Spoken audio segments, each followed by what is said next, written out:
Hello everyone, it's Catherine here from Inky Fingered Cat. So, the last video I filmed, which literally was about 20 minutes ago, I have had a nice little drink since then. Cleared my head a little bit. But on that video, I created 4 backgrounds using the Snow Crystal stamp from Stampin' Up, which is one of my favourite Christmas stamps. I've used it so many times. And then different ink treatments. So some of them were Distress Stains, some was Dylusions spray inks, and some was Distress Oxides. And I ended up making 2 cards. And so I thought I'd get back on. I then had a bit of a headache, to be fair, so I've cleared the head now. But I thought I'd come back and now video what I do with these 2 other backgrounds. So this is the this is the Dylusions spray ink one. This one was done with a mixture of the Distress Stains. Just double checking it is, yes, Distress Stains, and I didn't enjoy the outcome of that. So then I added some Distress inks on the top with a blending tool, and then I've also added a bit of stenciling using a white pigment ink, which is quite a subtle effect in the background, but I really like how that's come out. This one I did the ghosting effect, so sprayed water through a stencil and then have dabbed it off. Really love the vibrancy of the colours of these, but anybody who's watched the last video, and I do encourage you to go and watch how I created the backgrounds, will find that I've fallen out of love of Dylusion spray inks because they go everywhere, everything's filthy. I've washed my hands about 20 times, I'm covered in blue stuff. The cloths that I was used to clean are just constantly running blue now in the tap. Can't get them to come clean quickly and easily. So yeah, that's what happened with that. I love the final effects, I just don't like the mess, which is unusual because I used to love that kind of thing. So I have grabbed some more stamps. So last time I finished these off with these stamps that are Textures by Lou Collins. I don't know who makes them. Maybe just Lou Collins, maybe, I don't know. But those sentiment stamps I used for these, which I absolutely love, very pretty. But I have grabbed these word chain clarity stamps. So there's Peace on Earth and there's Merry Christmas. I thought they'd be quite fun to do. Thinking maybe I'd put them on here, maybe I'd fussy cut them, but I'm not quite sure whether to do them on the white. Yeah, I think so. Well, let's try. If in doubt, just try, Catherine, just try. Okay, I am going to, I think, use my stamp platform, because I think we're going to do a coloured ink, and it might be that the ink's not as juicy, and it means that this way we can stamp it multiple times. So let's do that. Now, clarity stamps, even though they're a clear stamp, are really thick. They're like the same thickness you would get if you were using a rubber stamp. So when you're using your stamp platform with them, you need to use the rubber setting and not the clear setting. So it's just a little lesson. Think about the thickness of them. These are very similar to your rubber stamps, okay?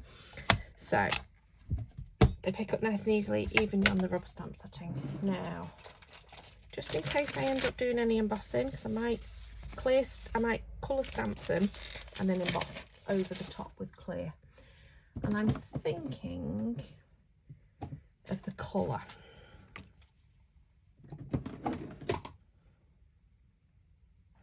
And I'm thinking Lost Lagoon. That's what I'm thinking. Would work well. But I do think I'm going to need to stamp it multiple times to get a good impression. Yes, I was right. I don't know how well you can see that. I know it's not perfectly in the shop. You can see there it's not stamped it brilliantly. Let's go back to the wider setting. There you go. But yeah, so that's the joy of using a stamp platform. As long as you keep your paper in the same place, you can stamp it multiple times to make sure you get a really good impression.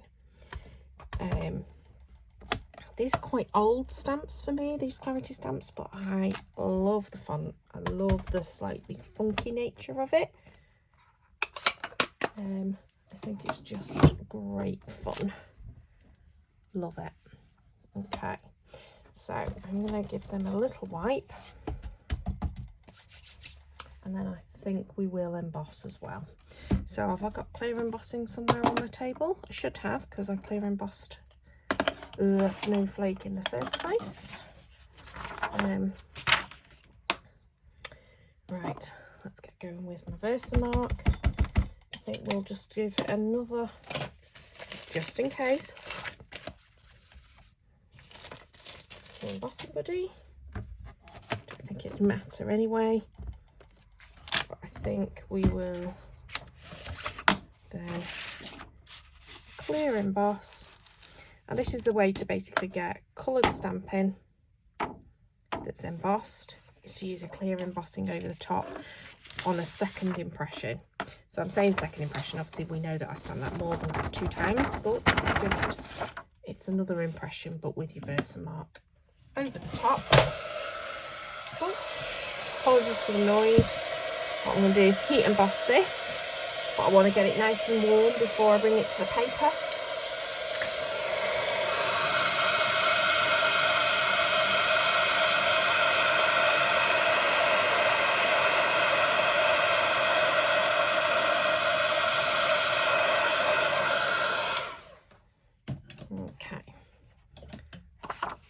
So you can see now it's embossed. You can see the shine on it and the raised texture. Now I actually don't think I did a brilliant job of impression. I don't think I did a great impression with the Versamark, so I'm going to go in with a second layer of that. And again, because it's clear embossing powder, it'll be fine. But generally, you want to be careful doing this sometimes, because it sometimes can then go a bit messy. But I think I'll be fine with this. Probably should have used my embossing buddy again. Never mind.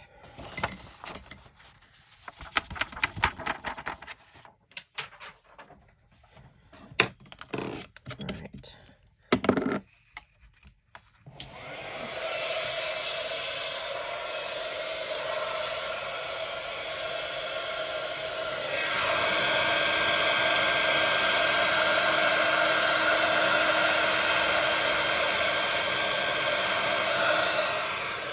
Right, much happy with that. So last time it had got like a bobbly texture, and now it's like glossy, like a gel-like texture. Really pretty. Okay. Give my stamp a wipe.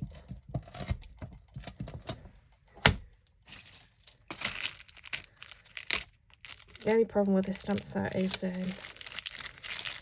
it's not easy to store with it being so long. Right, I'm happy with that. I'm going to fussy cut it. I wasn't entirely sure if I'd turn it into strips or whether I'd fussy cut it, but I think we're going to fussy cut it. Now I know I don't talk well when I fussy cut, so apologies if I go silent. When I fussy cut, I always sort of turn the cardstock rather than my scissors. My scissors stay fairly straight, and I let the turning of the paper do all of the hard work, really. I think when you do fussy cutting like this, it's really important that you have some good scissors. I really like these ones. These are Stampin' Up paper snips. I don't know if they've changed the design, because I've had them for years, so I don't know if these are the same that they still sell, but I really like these. The other ones I particularly enjoy working with are the Fiskars, sort of like pincer type ones, but mine aren't brilliant anymore. I do need to get myself a new pair, but a pair like that, but as you can see, they don't close particularly well anymore. But that's just because I've had them for so long. but they're the other ones that I particularly enjoy doing. And sometimes it's better to fussy cut with a bigger scissor as well. So don't always think you have to fussy cut with small scissors. Sometimes a bigger scissor is easier because you can keep it sort of cutting for a longer period, if that makes sense. Not entirely sure where I'm going with this fussy cutting. Sometimes as well people find it a bit easier to fussy cut if they've actually got a line to follow. So sometimes it's a good idea to just sort of trace the outline of where it is you want to go when you are fussy cutting. I don't do that because I'm not that sensible. But I'm just wondering, do I want to separate the two or not? I think we do. But I try to aim for a similar sort of boundary all the way round. That's what I'm aiming for when I'm doing my fussy cutting. So I don't want to get too close to the image or whatever it is I'm cutting out, and keep it at a reasonable boundary all the way round. And I think I preferred those cut apart like so. Right, now, how do I want to finish this? And do I want it to be a square card or do I want it to be a rectangle? I'd originally thought I was going to do all square cards, but I've now discovered I don't actually have very many square card blanks left. That's not the reason why I'm deciding to do what I'm doing. It's just that is also a fact. But I think what I wasn't enjoying was that mark there. I don't know if you can even see that on the camera, but I can see it and it was annoying me. So I think we're going to go like so.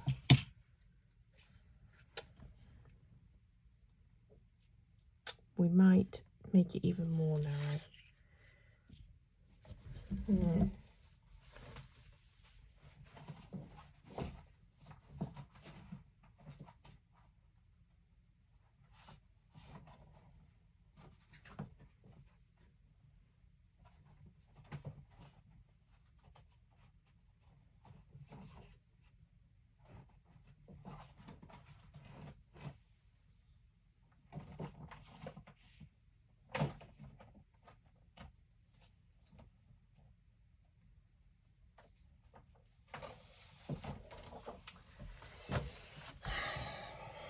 I've of course immediately discovered a square card blank. No, we might leave that for the other one, for the orange one, but I think we'll do this one like so. Right, so I've got some card, and I think we'll turn this into a standard sized card. So I always do it at 10.5 centimetres. This is not the thickest cardstock in the world. I think this is the old basic white stamping paper or stamping cardstock, so it's a lighter stock, not as heavy a stock.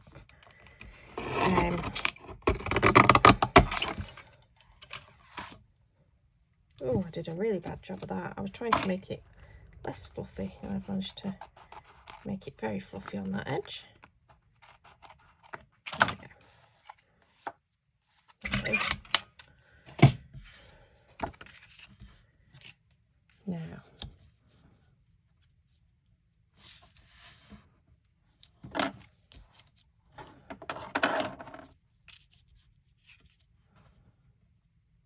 yeah, I think we need to go more narrow because it wasn't as wide as a normal card blank. It's going to look a bit odd otherwise. That's better. Right, I wouldn't normally do this, but I'm actually going to stick that base down. The reason I wouldn't normally do that is I normally wait until I've assembled my entire card topper. But I'm absolutely convinced I don't want to do anything else as an underneath layer. My friend Helen, who is Helen Ding, I can't remember what her YouTube handle is, but she does lots of scrapbooking stuff, and she always teaches me not to stick down until you're absolutely convinced. So I'm slightly going away from what she tells me, but I am absolutely convinced I am not going to be doing any more behind it. I want that clean white background to be the clean white background that it is at the moment. I'm very happy with that. But can you see how my hands are just so grimy? Now, do I want that raised up on there? No. Do I want a strip of white? Or do we just want the words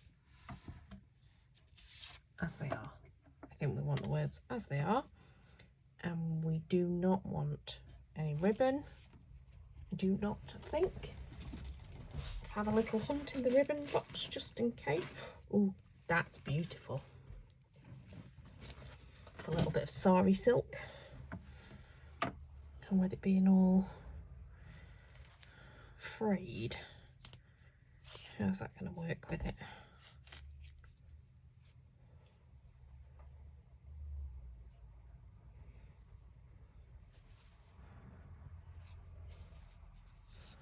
Do we actually want a bow? Oh, I just think the colour's so beautiful.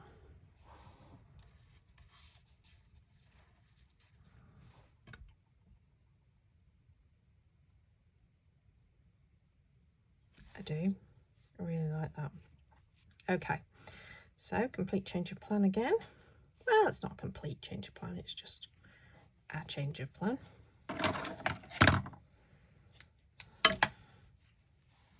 And I think I'm going to stick that down and then decide how to do the sentiment, because the sentiment might now not be the right sentiment.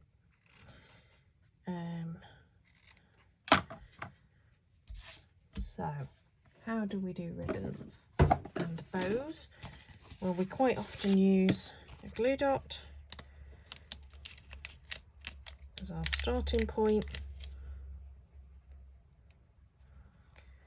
And then we add some glue as well to make sure it's going to stick nicely.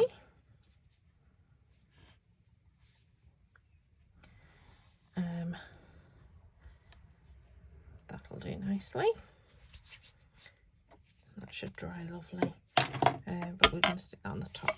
Right, let's have a little bit of a think about this.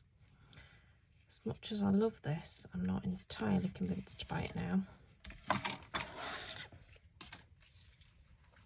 Is it funny how you can just suddenly go off the idea of what you were doing? I'm wondering. So the other stamp set I brought over was this one, which is a magazine set.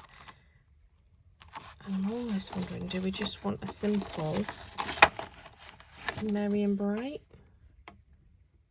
as a sentiment strip? Or indeed Winter Wonderland?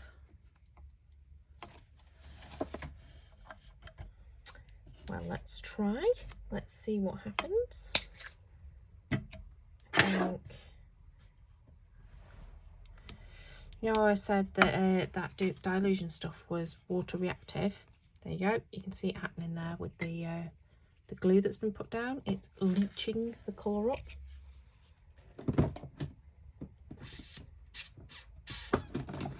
Definitely think we're going to go with Lost Lagoon again.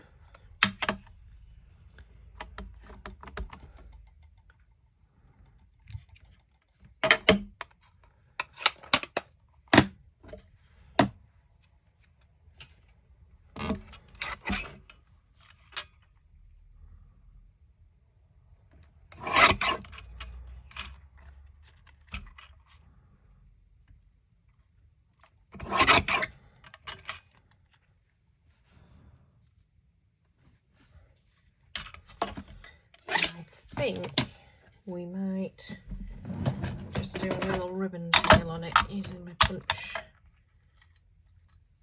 I think we make it a bit shorter.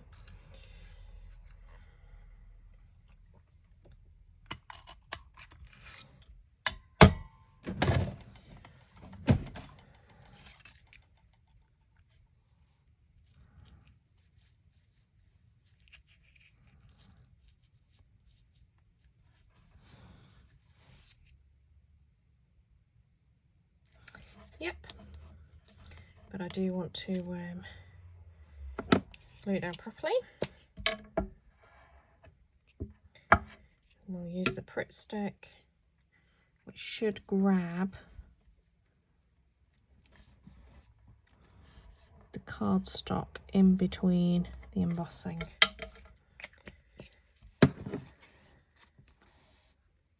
Oh, I'm happy with that. See, isn't it funny? You just suddenly change your mind. It's alright, won't go to waste. I'm sure I'll use it on a project at some point. Really happy with that. I do want to add, I think, if I've got any, some clear gems or something.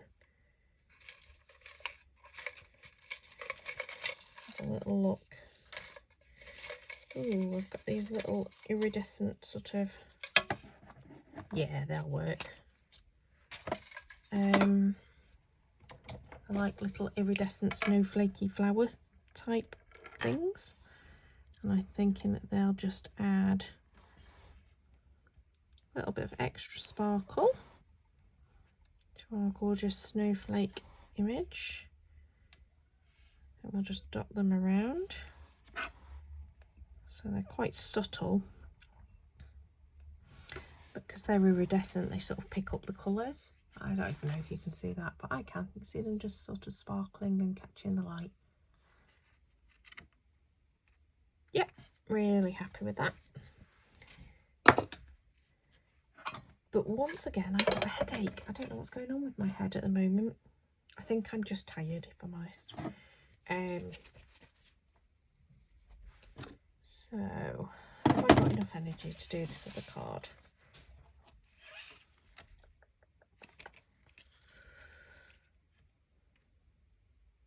No, I don't think I have. Know when to pace, how to pace yourself, Catherine. That's the important thing, isn't it?